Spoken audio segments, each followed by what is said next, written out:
Thomas the tank engine has worked his branch line for many years and knows it very well.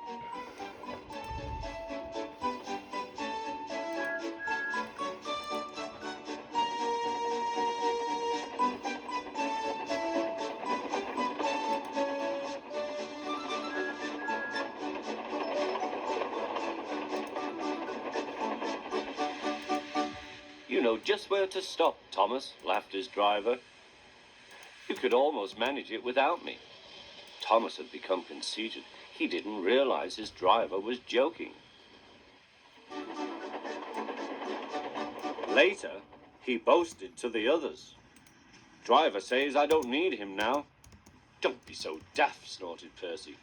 I'd never go without my driver, said Toby earnestly. I'd be frightened. Huh, boasted Thomas. I'm not scared. You'd never dare. I would then. You'll see.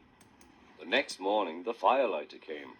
Thomas drowsed comfortably as the warmth spread through his boiler. Percy and Toby were still asleep. Thomas suddenly remembered. Silly stick in the mud, he chuckled. I'll show them. Driver said I could manage without him. I'll just go out. Then I'll stop and wheesh. That'll make them jump. Thomas thought he was being clever. Really, he was only moving because a careless cleaner had meddled with his controls. He soon found his mistake. He tried to whee, but he couldn't. He tried to stop, but he couldn't. He just kept rolling along. He didn't dare look at what was coming next. There was the station master's house. The station master was about to have breakfast. Horrors! Cried Thomas, and shut his eyes. The house rocked.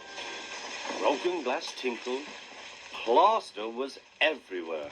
Thomas had collected a bush on his travels. He peered into the room through its leaves. He couldn't speak. The station master was furious. His wife picked up her plate. You miserable engine, she scolded. Just look what you've done to our breakfast. Now I shall have to cook some more. She banged the door. More plaster fell. This time, it fell on Thomas. Thomas felt depressed.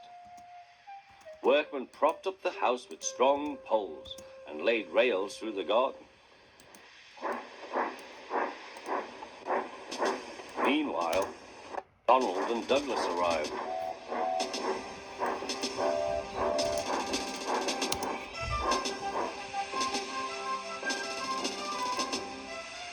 Don't bash yourself, Thomas. We'll soon have you back on the rails, they laughed.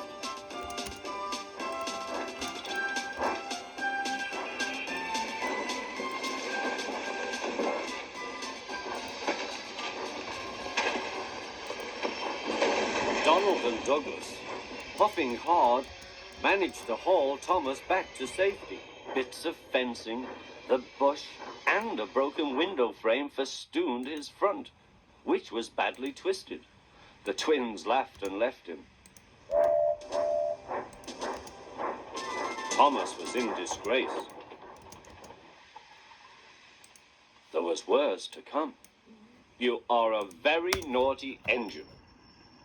I know, sir. I'm sorry, sir. Thomas's voice was muffled behind his bush.